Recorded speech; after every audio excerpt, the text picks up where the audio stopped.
అప్పుల బాధలు వెంటాడుతున్నాయా? అయితే 6 జేవిఆర్ వారి జాతిరత్నాలు ధరించండి. హాయ్, వెల్కమ్ టు మనం టీవీ. నేను మీ మనోజ్. ఏపీలో నకిలీ మద్యం కలకలం రేపుతుంది. ఆంధ్ర టు ఆఫ్రికా వరకు దీని మూలాలు ఉన్నాయని చెప్పి మాట్లాడుతున్న పరిస్థితి. సో నిజంగా అసలు ఏపీలో నకిలీ మద్యం తయారై ఆఫ్రికా వరకు వెళ్ళిందా? సో దీని వెనకాల అసలు నిజాలు మాట్లాడదాం. మనతో పాటు ప్రముఖ పొలిటికల్ అనలిస్ట్ అప్సన్ రాజేష్ గారు ఉన్నారు. నమస్కారం సార్. నమస్కారం సార్, ఏంటి సార్ పర్టికులర్గా నకిలీ మద్యం ఉందని వైసీపీ వాళ్ళేమో టీడీపీ వాళ్ళ మీద, టీడీపీ వాళ్ళు వైసీపీ మీద, ఏది నిజం అంటారు? నకిలీ మద్యం తయారీ జరుగుతున్నది వాస్తవం, నకిలీ మద్యం సరఫరా జరుగుతున్నది వాస్తవం, నకిలీ మద్యం అమ్మకాలు జరుగుతున్నది వాస్తవం, ఎక్సైజ్ డిపార్ట్మెంటు ఆ తయారీదారుల మీద దాడి చేసింది వాస్తవం. ఈ విధంగా ఒక స్మాల్ స్కేల్ ఇండస్ట్రీ లాగా, కాటేజ్ ఇండస్ట్రీ లాగా ఈ వ్యాపార నిర్వహణ జరుగుతుంది అనేది ఎక్సైజ్ డిపార్ట్మెంట్ దాన్ని మీడియా దృష్టికి తీసుకొచ్చింది వాస్తవం. అరెస్టులు జరిగింది వాస్తవం. కాబట్టి దీంట్లో ఏం దాపరికం లేదు. ఇవాళ మనకి తెలిసి సహజంగా మనం మార్కెట్లో చాలామంది చాలా సందర్భాల్లో వాడుతూ ఉంటారు. ఏ కొత్త ఇన్వెన్షన్ ప్రపంచంలో వచ్చినా 24 గంటల్లో చైనాలో దానికి డూప్లికేట్ తయారు చేస్తారు అని చెప్పి. అవును. అలాగే మన దేశంలో కూడా మన చుట్టూ ఉన్న దైనందిక జీవితంలో ఏది అసలో ఏది నకిలీయో తెలియకుండా మనమే కన్ఫ్యూజ్ అవుతూ ఉంటాం. కొన్ని సందర్భాల్లో కొన్ని రెస్టారెంట్ల మీద దాడి చేసి వాళ్ళు బిర్యానీకి వాడే మటన్ బదులు ఆవు మాంసం వాడారు అన్న వార్తలు విన్నాం మనం. మనం ఏదైనా ఒక రెస్టారెంట్కి వెళ్ళి తినే సందర్భంలో కూడా మనకు అనుమానం వస్తూ ఉంటుంది, నిజమైన ప్యూర్ మటనే మనం తింటున్నామా లేదా అని చెప్పని డౌట్ వస్తూ ఉంటుంది. కల్తీ నెయ్యి గురించి వార్తలు వింటూ ఉంటాం. ఆఖరికి తిరుమల శ్రీవారి ప్రసాదానికి వినియోగించే నెయ్యిలో కూడా కల్తీ నెయ్యి వాడారు అని చెప్పని వార్తలు విన్నాం. దాని మీద సుప్రీంకోర్టు నియమించిన కమిటీ విచారణ జరుపుతూ ఉంది. అలా సరఫరా జరిగిందని నిర్ధారణ అయ్యి చాలామంది డైరీ యజమానులు అరెస్ట్ అయ్యి జైల్లో ఉన్నారు. అలాగే కాటేదాన్లో ఎముకలతోటి తయారు చేసే నెయ్యి గురించి, ఎముకలని ఉడకబెట్టడం ద్వారా నెయ్యి లాంటి వస్తువుని తయారు చేస్తారు, వాటిని హైదరాబాద్ రెస్టారెంట్లో బిర్యానీ తయారీలో వాడతారు అని చెప్పని వార్తలు వింటున్నాం మనం. చాలా సందర్భాల్లో రైళ్లు చేసి పట్టుకుంటూ ఉంటారు. నకిలీ విత్తనాల గురించి, నకిలీ ఎరువుల గురించి, ఆఖరికి నకిలీ ఐఏఎస్ల గురించి, నకిలీ ఐపీఎస్ల గురించి, నకిలీ సిబిఐ అధికారుల గురించి, వాళ్ళు మేము సిబిఐ అధికారులు అని చెప్పని పోర్ట్రేట్ చేసుకుంటా చాలామంది దగ్గర నుంచి డబ్బులు వసూలు చేశారు అని చెప్పని ఇట్లా రకరకాల వార్తలు వింటూ ఉంటాం మనం. అలాగే మనం ఫోన్ ఓపెన్ చేయగానే మనకి రకరకాల మెసేజ్లు వస్తూ ఉంటాయి. అవి నిజమైన మెసేజ్లు ఏమోనని చెప్పని కనుక మనం భ్రమపడి ఆ లింక్ కనుక మనం టచ్ చేస్తే మన ఫోన్ని హ్యాక్ చేస్తారు, మన అకౌంట్లో ఉన్న డబ్బులు కొట్టేస్తుంటారు. సో ఇవాళ ఈ కల్తీ నకిలీలు అనేవి సమాజంలో అంతర్భాగం. వీటిని అధిగమించి ప్రజలకి వాటి ముప్పుని తొలగించడం కోసం ప్రభుత్వం పనిచేస్తూ ఉంటుంది. ప్రభుత్వ విభాగాలు అటువంటి నకిలీ వ్యక్తుల్ని, నకిలీ శక్తుల్ని కట్టడి చేసే దిశగా ప్రయత్నాలు చేస్తూ ఉంటారు. అలాగే ఇప్పుడు ప్రభుత్వం ద్వారా బెవరేజెస్ కార్పొరేషన్ ద్వారా సరఫరా చేయబడే మద్యానికి నకిలీ మద్యం ఒక ఎస్టాబ్లిష్డ్ బ్రాండ్ ఉంది. ఆ బ్రాండ్ లేబుల్ తోటి, అదే రకంగా కనిపించే బాటిల్ తోటి చాలా తక్కువ ఖరీదుతో తయారయ్యే మందు తయారు చేసి అదే లైసెన్స్డ్ షాపుల్లో అమ్మిచ్చేసి, లైసెన్స్డ్ షాపుల్లోనే అమ్మాలి, బయట ఎక్కడో చెట్టు కిందో పుట్ట కిందో ఈ మధ్య మనం చూస్తుంటాం పంచరేషన్ షాపుల దగ్గర పెట్రోల్ సీసాలు పెట్టి అమ్ముతుంటారు. అట్లా కొన్ని బెల్ట్ షాపుల్లో అమ్మొచ్చాము. కానీ అక్కడ కూడా ఆ సమీపంలో ఉన్న లైసెన్స్డ్ వైన్ షాప్ నుంచి తీసుకొచ్చిందే బెల్ట్ షాపులు అమ్మాలి. అంతేగాని ఎవడో ఇటువంటి వాళ్ళ దగ్గర తయారు చేసిన వస్తువుని తీసుకొచ్చి అక్కడ పెట్టి అమ్మినా వాళ్ళు ఒప్పుకోరు. కాబట్టి వైన్ షాపుల వాళ్ళతోటి టైఅప్ పెట్టుకుంటేనే మీకు బెవరేజెస్ కార్పొరేషన్ గోడౌన్ నుంచి తెచ్చుకున్న దానికన్నా మేము చౌకగా మీకు సప్లై చేస్తాం, మీరు అమ్మే ఒరిజినల్ మందుతో పాటుగా కొంత క్వాంటిటీ ఇది కూడా అమ్మండి అని చెప్పని ఒప్పందాలు కుదుర్చుకొని అమ్మగలుగుతారు. అంటే ఇక్కడ అడ్డదారుల్లో చాలా అడ్డదిడ్డంగా, చాలా వేగంగా డబ్బులు సంపాదించాలి అన్న ఆలోచన కలిగిన వ్యక్తులు ఇటువంటి చర్యలకు పాల్పడతారు. సార్, ఇప్పుడు అంటే నకిలీ మద్యం విషయంలో చాలామందికి ఇప్పుడు ఒక చిన్న ట్యాబ్లెట్ తయారు చేయాలనుకుంటుంది సార్, ఒక డోలో ట్యాబ్లెట్ తయారు చేయాలి, దానికి ఒక సొల్యూషన్ కావాలి, ఒక మ్యానుఫ్యాక్చర్ యూనిట్. సరే, ఎవరికి తెలియకుండా పెట్టుకున్నా సరే ఈ నకిలీ మద్యం ఇప్పుడు సారాకి ఐటమ్ తెలుసు, కానీ మద్యాన్ని తయారు చేసి ఒక యూనిట్లో పెట్టేసి అట్లా ఎట్లా చేస్తారు సార్? అలా అంటే ఇవాళ ఆ పరిజ్ఞానం ఉన్నవాళ్లే వస్తారు. డిస్టిలరీస్లో పనిచేసిన వాళ్ళు, ఆ ఫార్ములేషన్ గురించి అవగాహన ఉన్న వ్యక్తులు, ఒరిజినల్ ఫార్ములేషన్తో తయారు చేస్తే ఒరిజినల్ డిస్టిలరీ పెట్టుకుంటారు కదా. కాబట్టి ఒరిజినల్ ఫార్ములేషన్ అవసరంలా. అలా భ్రమింపజేసేదైతే చాలు. వీడికి డబ్బులు పెట్టి కొనుక్కొని బాటిల్ సేవించేవాడికి వాడు కోరుకునే మత్తు దొరికితే చాలు. ఆ మత్తు దొరకటం కోసం ఏం కలుపుతున్నారో, ఎటువంటి ప్రాణాంతకమైన కెమికల్స్ వాడుతున్నారో అది కదా అక్కడ ప్రాధాన్యం. మనం కల్తీ కళ్ళు దాగి పలానా ప్రాంతంలో ఇంతమంది చనిపోయారని వార్తలు వింటూ ఉంటాం. కల్తీ సారాయి దాగి, నాటు సారా దాగి ఇంతమంది ప్రాణాలు కోల్పోయారని చెప్పని వార్తలు వింటూ ఉంటాం. అలాగే కల్తీ మద్యం తాగటం ద్వారా కూడా కొంతమంది ప్రాణాలు కోల్పోయారు అని చెప్పని గతంలో విజయవాడలో మల్లాది విష్ణుకు సంబంధించిన బార్లో 7-8 మంది ప్రాణాలు కోల్పోయిన సంఘటన మనందరం కూడా మన కళ్ళ ముందు ఉన్న వాస్తవమే. కాబట్టి అలాగే ఇవాళ ఇప్పటి వరకు ఈ కల్తీ మద్యం సేవించడం ద్వారా ఎవరు ప్రాణాలు పోకుండా ఉండటం కొంతవరకు ఇంకా ఇష్యూ ఇంకా సెన్సేషనైజ్ కాలా. అంటే అంతవరకు ఇంకా వాళ్ళు అంత ప్రాణాంతకమైన మిశ్రమాలు వాడట్ల దాంట్లో.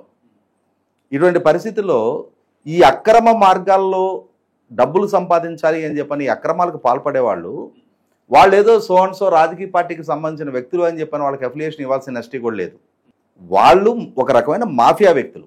ఆ మాఫియా వ్యక్తులకి అక్రమ మార్గాల్లో డబ్బులు సంపాదించడం కోసం నిన్నటి వరకు వైసీపీ రూలింగ్లో ఉంటే వాళ్ళ పంచం చేస్తారు, ఇవాళ ఎన్డీఏ కూటమి రూలింగ్లో ఉంటే వీళ్ళ పంచం చేస్తారు. వీళ్ళ నాయకులుగా వీళ్ళ మనుషులుగా చలామణి అవుతుంటారు. కానీ అండర్ కరెంట్ వాళ్ళు చేసే వ్యాపారాలు వేరు, వాళ్ళ కార్యకలాపాలు వేరు, వాళ్ళ సంపాదన వేరు. ఇటువంటి వాళ్ళు ఒక యాంటీ సోషల్ ఎలిమెంట్స్గా పరిగణించాలి. సమాజానికి పట్టిన చీడ పురుగులు.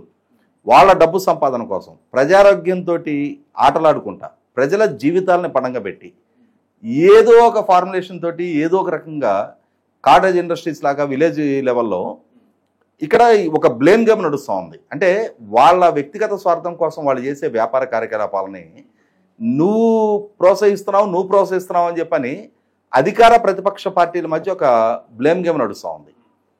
ఇక్కడ నా ఉద్దేశం అయితే తెలుగుదేశం ఇన్ఛార్జిగా ఉన్న జయచంద్రారెడ్డి బాధ్యుడు.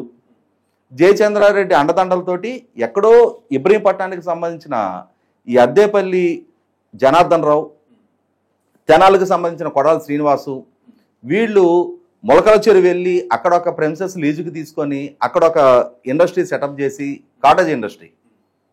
ఎందుకంటే నేను గమనించేవాడిని కొన్ని చిన్న చిన్న స్వయం ఉపాధి ఇండస్ట్రీస్ ఉంటాయి. విస్త్రాకులు తయారు చేసేవాళ్ళు, ఒక మెషిన్ ఉంటుంది, దానికి ఒక మౌల్డ్ ఉంటుంది, దాని కింద పెడితే అది ఆ ఇతర విస్త్రాక్ షేప్లో ప్రెస్ చేసి బయటకి పంపిస్తూ ఉంటుంది. ఒక రూమ్లో పెట్టుకొని చేస్తూ ఉంటారు. ఇవి కూడా అటువంటిదే. ఎందుకంటే ఇప్పుడు ఆ టీవీలో మనం వార్తల్లో చూస్తూ ఉన్నాం, రైడ్ చేసి వాళ్ళు పట్టుకున్నది ఒక చిన్న గోడౌన్లో ఉన్నాయి కొన్ని కార్టన్లు క్రెట్లు అక్కడ స్టాక్ చేసి. సో అదేదో పెద్ద పెద్ద డిస్టరీలు 20 ఎకరాలు 15 ఎకరాల విస్తీర్ణంలో ఏర్పాటు చేసినవి కాదు. ఒక పల్లెటూరులో మొలకల చెరువు అనే పల్లెటూరులో ఒక పాత గోడౌన్ లాంటిది అద్దెకి తీసుకొని దాంట్లో తయారు చేసి ఒక టాటా ఏస్ వాహనంలో పంపిస్తూ ఉన్నారు. అంటే కొన్ని లిమిటెడ్ షాపుల్లోకి వీళ్ళు సప్లై చేస్తూ ఉన్నారు. వాళ్లతో టైఅప్ అయ్యి ఉన్న షాపులకి మాత్రమే సప్లై చేస్తూ ఉన్నారు. అంటే ప్రస్తుతం వీడు చిన్న చేప. మేబీ వీడిలాంటి వ్యక్తులు రాష్ట్రంలో ఇంకా వివిధ ప్రాంతాల్లో ఇంకా ఎంతమంది ఉన్నారో, మిగిలిన రాష్ట్రాల్లో ఎంతమంది ఉన్నారో. కాబట్టి ఇక్కడ ఈ కల్తీ మద్యాన్ని తయారు చేయటం అనేది ఇవాళ కొత్తగా వింటల్లా. నేను దీన్ని మొట్టమొదట 1989-90 టైంలో విన్నా నకిలీ మద్యం. ఈ నకిలీ మద్యం గురించి. మా 90లో నా డిగ్రీ అయిపోయింది. ఆ టైంలో గుంటూరులో కొందరు వ్యక్తులు నాకు పరిచయం అయ్యారు. ఆ ఏజ్లో వాళ్ళు నాకు ప్రపోజ్ చేశారు, ఇలా చేద్దామని చెప్పని.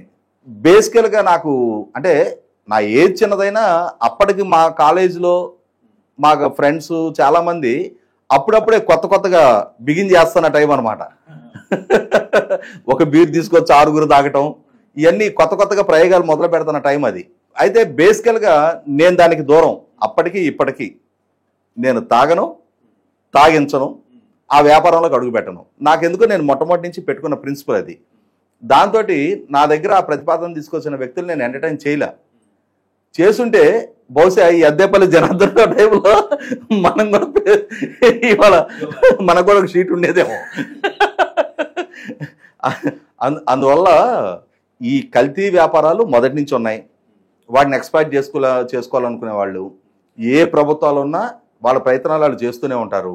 దానికి రాజకీయ అఫిలియేషన్స్, వాళ్ళకేమి రాజకీయపరమైన రంగు రుచి వాసనలు ఏమి ఉండవు. రాజకీయ అండదండలు కావాలి అంతవరకే. ఆ అండదండలు కావడం కోసం జయచంద్రారెడ్డిని ఆశ్రయించి ఉండొచ్చు.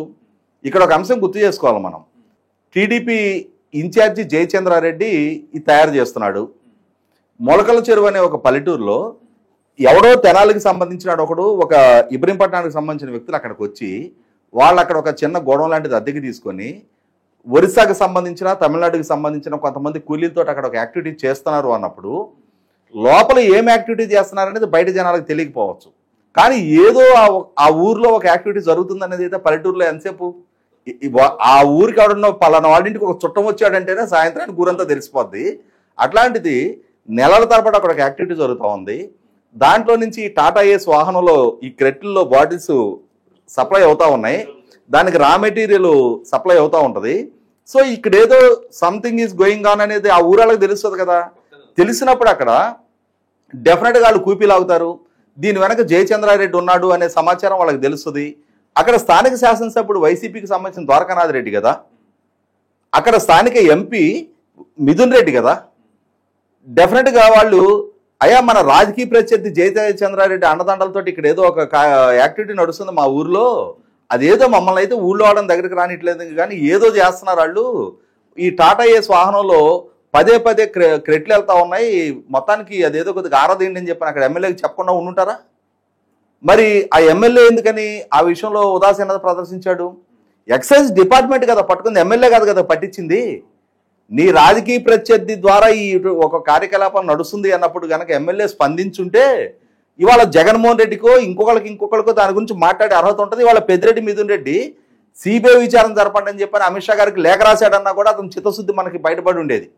నీ స్థానిక ఎంపీని తీసుకెళ్లి జైల్లో పెట్టారు లిక్కర్ కుంభకోణంలో. అటువంటిది ఈ ప్రభుత్వ హయాంలో ఈ రూలింగ్ పార్టీ ఇన్ఛార్జ్ ఆధ్వర్యంలో ఒక యాక్టివిటీ నడుస్తుంది అన్నప్పుడు నువ్వు శాసనసభ్యుడిగా ఉండి నువ్వు ఎంపీగా ఉండి నువ్వెందుకు బయట పెట్టలేకపోయావు దాన్ని? పల్లెటూరులో అదేమి రాకెట్ సైన్స్ కాదు, అది రహస్యంగా కప్పిపెట్టి ఉంచాలన్నా కూడా సాధ్యం కాదు. అది 100% అక్కడ ఏం జరుగుతుంది అనేది తెలుసుండి కూడా స్థానిక శాసనసభ్యుడు స్థానిక ఎంపీ ఎందుకు మౌనాన్ని ఆశ్రయించారు అని అంటే అక్కడ స్థానిక ఇన్ఛార్జి ఈ ఎమ్మెల్యే ఈ ఎంపీ అందరూ కలిసి తోడుదొంగలని చెప్పని మనం భావించాలి దాంట్లో. కాబట్టే ఎక్సైజ్ డిపార్ట్మెంట్ దాన్ని బయటపెట్టింది తప్ప ఎక్సైజ్ డిపార్ట్మెంట్ దాడి చేసి ఇక్కడ ఇది జరుగుతుంది అని చెప్పని ప్రపంచానికి తెలియజెప్పింది తప్ప వీళ్ళెవరూ దాన్ని బయట పెట్టాలా, బయట పెట్టే ఆలోచన కూడా వాళ్ళకు ఉండదు. ఎందుకంటే కలిసి చేస్తున్నారు. ఒక పక్క అధికారంలో ఉన్న రోజు అధికారాన్ని అడ్డం పెట్టుకుని వేల కోట్లు సంపాదించిందంటే వీళ్ళందరూ భాగస్వాములు. ఇవాళ ప్రతిపక్షంలో ఉన్నప్పుడు కూడా ఈ విధమైన కార్యకలాపాల ద్వారా ఆ రోజు రూపాయి వేస్తే ఇప్పుడు 10 పైసలే రాని ఆ వాటాల్లో వీళ్ళందరూ కలిసి పంచుకున్న భాగస్వాములు. కాబట్టే ద్వారకానాథ్ రెడ్డి కూడా మౌనాన్ని ఆశ్రయించాడు. ద్వారకానాథ్ రెడ్డి అండదండలతోటే నీకు అక్కడ షెల్టర్ జోన్ కాకపోతే ఇబ్రహీంపట్నం అతను తెనాలి అతను ఆ ప్లేస్ ఎందుకు ఎంచుకుంటారు? ఇబ్రహీంపట్నం నుంచి ఆ మొలకల చెరువు తంబలపల్లి నియోజకవర్గం మధ్యలో ఎన్ని నియోజకవర్గాలు ఉన్నాయి, ఎన్ని జిల్లాలు ఉన్నాయి? కృష్ణా జిల్లా నుంచి అక్కడ వరకు ఎందుకు వెళ్ళాడు? కాబట్టి అది షెల్టర్ జోన్. అక్కడ ఎమ్మెల్యేకి టీడీపీ ఇన్ఛార్జికి మధ్య ఆ సమన్వయం ఉంది కాబట్టే ఇద్దరు కలిసిమలిసి మన దత్తాత్రేయ గారు అలైబలై జరుపుకుంటున్నారు. కాబట్టి అక్కడ వీళ్ళు కూడా అక్కడ వరకు వెళ్ళి వీళ్ళందరూ కలగలిసి చేసిన వ్యాపారం ఇది. కాబట్టి ఇవాళ ఆఫ్రికాలో జరిగిన ప్రక్రియ ఇక్కడికి తీసుకొచ్చిన అక్కడి నుంచే ఇక్కడికి వచ్చింది. అంటే ఇక్కడ వ్యక్తులే ఆఫ్రికా వెళ్ళారు, అక్కడ వ్యాపారం చేశారు. ఆ వ్యాపారంలో ఆఫ్రికా ప్రజల అమాయకత్వాన్ని చూశారు. యూరోపియన్స్ దశాబ్దాల తరబడి శతాబ్దాల తరబడి వాళ్ళని లూటీ చేసి నాకి పీల్చి పిప్పి చేసి వదిలారు. ఇంకా మిగిలినది వాళ్ళ ఎముకల్లో మూలుగుంటే దాన్ని దోచుకోవడానికి ఆంధ్రప్రదేశ్ రాష్ట్రం నుంచి వీళ్ళు వెళ్ళారు. అక్కడికి వీళ్ళు వెళ్ళి అక్కడ వివిధ దేశాల్లో ఈ మద్యం వ్యాపారాలు డిస్టిలరీలు మాటున అక్కడ ఈ కాటేజ్ ఇండస్ట్రీ టైప్లో సాచెట్రోలోకి తీసుకొచ్చారంట. మనం పాన్ డబ్బాల దగ్గరికి వెళ్తే ఒక్కపొడి ప్యాకెట్లు, గుట్కా ప్యాకెట్లు, లేదంటే షాంపూ ప్యాకెట్లు ఎలగట్టి ఉంటాయి. ఆ టైప్లో అక్కడ సాచెట్లలో మద్యాన్ని సరఫరా చేశారంట. అంతిమంగా కామరూన్ దేశంలో అక్కడ వేల మంది ప్రజలు ప్రాణాలు పోతూ ఉంటే ఆ కామరూన్ ప్రభుత్వ మంత్రి ఈ డిస్టిలరీలో చెక్ చేసి ఇక్కడ సబ్స్టాండర్డ్ క్వాలిటీ లిక్కర్ తయారవుతుంది అని చెప్పి నిర్ధారణ చేసుకొని ఆ డిస్టిలరీని సీజ్ చేశాడు. సో ఇక్కడ వైఎస్ అనిల్ రెడ్డి అయినా వైఎస్ సునీల్ రెడ్డి అయినా వాళ్ళకి ఆ టెయింటెడ్ హిస్టరీ ఉంది, వాళ్ళకి ఆ వ్యాపారం అనుభవం ఉంది. అసలుని నకిలీని రెంటిని తయారు చేసే నేపథ్యం ఉంది. వాటి మాటను వేల కోట్లు ఎలా సంపాదించుకోవాలని చెప్పనే వాళ్ళకున్న ఎక్స్పర్టైజ్ని జగన్మోహన్ రెడ్డి గారి పాలనా హయాంలో ఇక్కడ ఎగ్జిక్యూట్ చేశారు. డిస్టిలరీస్ మొత్తాన్ని వాళ్ళు స్వాధీనం చేసుకున్నారు. డిస్టిలరీస్ ద్వారా వివిధ కొత్త కొత్త బ్రాండ్లు వాళ్లే తయారు చేయించారు. వాటిని బెవరేజెస్ కార్పొరేషన్ ద్వారా కొనుగోలు చేయించారు. ఆ కొనుగోలు చేయించిన ప్రక్రియలో జరిగిన కుంభకోణమే కదా ఇవాళ ఇంతమంది మాజీ ఎమ్మెల్యేలు, ప్రస్తుత ఎంపీ, ఇంతమంది అధికారులు, కన్ఫర్డ్ ఐఏఎస్లతో సహా జైలు పాలైంది. కాబట్టి ఇవాళ ఈ లిక్కర్ కుంభకోణం అనేది నాడు వైసీపీ పార్టీ పెంచి పోషించింది. ఆ వాసనలే నేడు ఎన్డీఏ పాలనలో కూడా కొంతమంది వ్యక్తులు కొనసాగించే ప్రయత్నం చేస్తూ ఉన్నారు. ఎన్డీఏ ప్రభుత్వం దీన్ని ప్రోత్సహించడానికి సిద్ధంగా లేదు కాబట్టి ఇవాళ ప్రభుత్వ విభాగాలు దాడులు చేసి, అరెస్టులు చేసి జైలు పాలు చేస్తూ ఉన్నారు. Thank you so much. So ఇది రాజేష్ గారి అనాలిసిస్. చూస్తున్నాండి మనం టీవీ.